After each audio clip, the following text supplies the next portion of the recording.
Welcome to the shooting show. This week we're in deepest, darkest and very windy Devon with sporting rifle foxing supremo Mike Powell.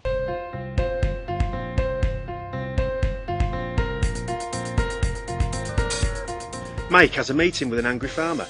He doesn't look angry, but he has every reason to be.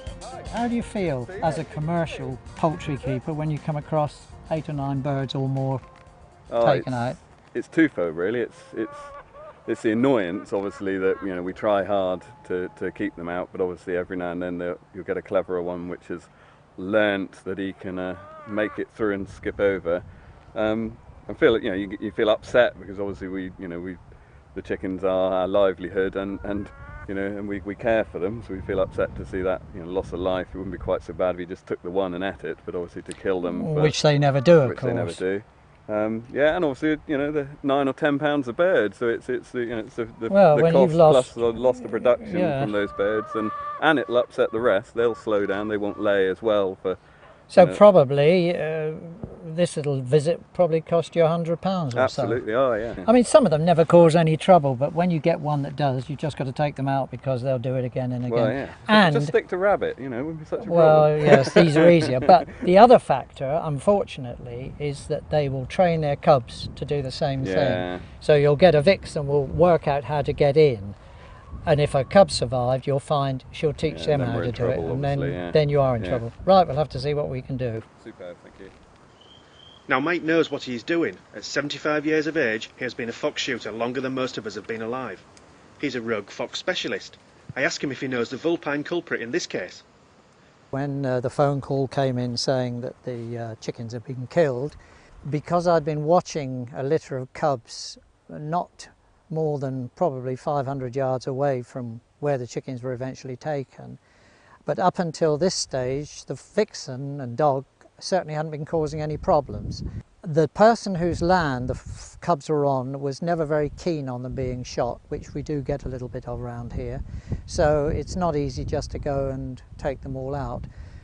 But I have a fairly shrewd idea where most of the foxes in and around my area are, and this one was no exception. Part of the reason Mike knows so much about this litter of cubs is his spy network. We'll start off with a little pro stalk. This comes from Devon Industries. Very simple, very straightforward, does the job and takes very good pictures. A Minox, very nice camera, takes very nice pictures. I haven't really had a chance to give this one a thorough test as yet. I've only just received it, and nice little camera. I've used it in daylight, produces very good pictures. Bushnell, again from Scott Country, is a very nice camera, very similar on a par with the Spy Point.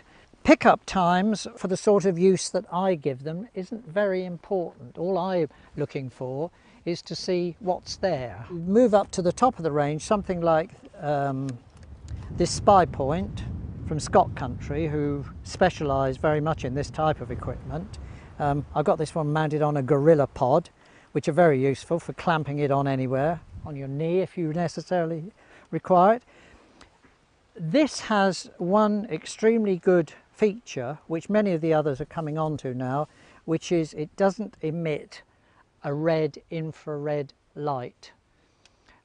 It is what they call a black light, black infrared, and the animals are not aware of it. On the standard infrared, certainly animals will be aware of it. They don't necessarily run away, but this is good. Although the chicken killing was only a day ago, Mike's preparation and careful noting of fox movements around the poultry farm has been going on for weeks. Well, I bait this regularly, pretty well on a daily basis. I've set the high seat up, which is exactly 100 yards from here. And as you can see from the runs that come in, the foxes use this, and if there's one that I particularly want to get rid of, they usually turn up here and it's dealt with. Now it's time to get to work with the rifle. We drive out to where we know the cubs have been for the last few days. We set up behind a convenient nettle patch, then it's a waiting game. There are lots of animals to look at over the next 4 hours, but none of them are red with the trademark brush. The audio doesn't pick it up, but a blackbird across the field has been making its distinctive pip pip pip, which means the presence of a ground predator such as stoat, cat or fox. It's different from the more familiar ack ack ack warning for potential air attack by owl, corvid or raptor. We wait another 10 minutes, then a different noise makes us sit up. The cubs are chattering on the other side of the hedge near us. That seals their fate.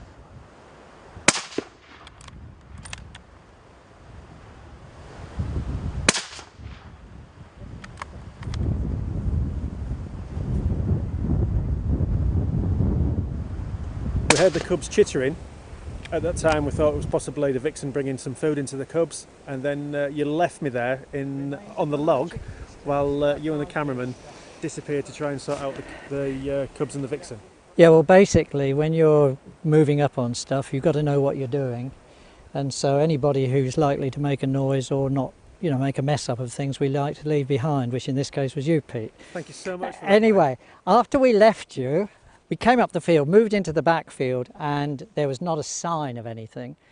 But then we heard one small squeak, came up, and we could see the cubs and the vixen out in the field. And what you normally try and do in a case like this, which in fact worked this time rather well, take out the vixen first, because the cubs at this sort of age don't really know what's going on. If you take out the vixen, you can then clear up the cubs and the job's done and nothing's left behind. Absolutely. I know it's very important to make sure that you put the time in and sort the cubs Oh out. yes, there's a lot of controversy about killing cubs and whether you should, and there have been times when, and there are times when you need to do it quite ruthlessly, particularly if you're a keeper. But other times you don't really want to encourage them to starve, but these are at an age where probably, or almost certainly, they would have survived. Bit of help from the dog fox, they'd have been fine. It has been a job well done. The chickens are now safe from these marauders, and even if something had gone wrong and one of them had got away, they are fully weaned and would have had a fighting chance tended by the dog fox. Covering all corners, Mike will sit up at the den tonight in attempt to shoot the elusive dog too. So from fox cubbing to news hounds, this is the Shoot and Show News. This is the Shooting Show News. Scottish deer stalkers are being urged to take the Deer Stalking Certificate Level 1 to reduce the threat of compulsory testing. The Scottish Government has challenged the stalking sector to increase the number of voluntary qualifications given before a review in 2014. This will require Scottish Natural Heritage to carry out the survey of competence among Scottish deer stalkers and the effects of that competence on deer welfare. If the standards are unsatisfactory, the Scottish Government would be able to introduce a mandatory scheme.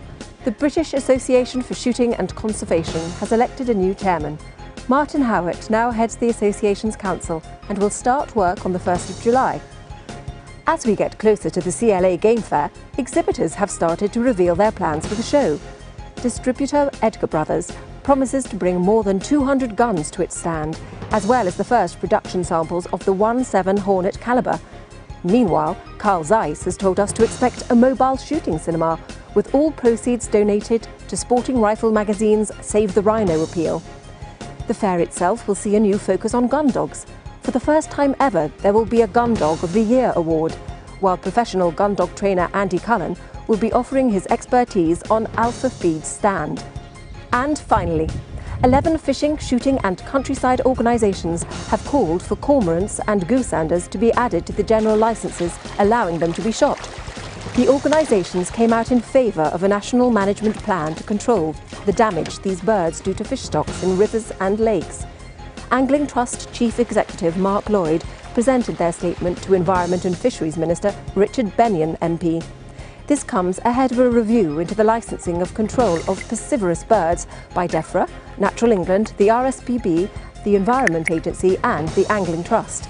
Its conclusions are expected at the end of the year. That's the Shooting Show News. All you need to know about what goes bang and what falls over.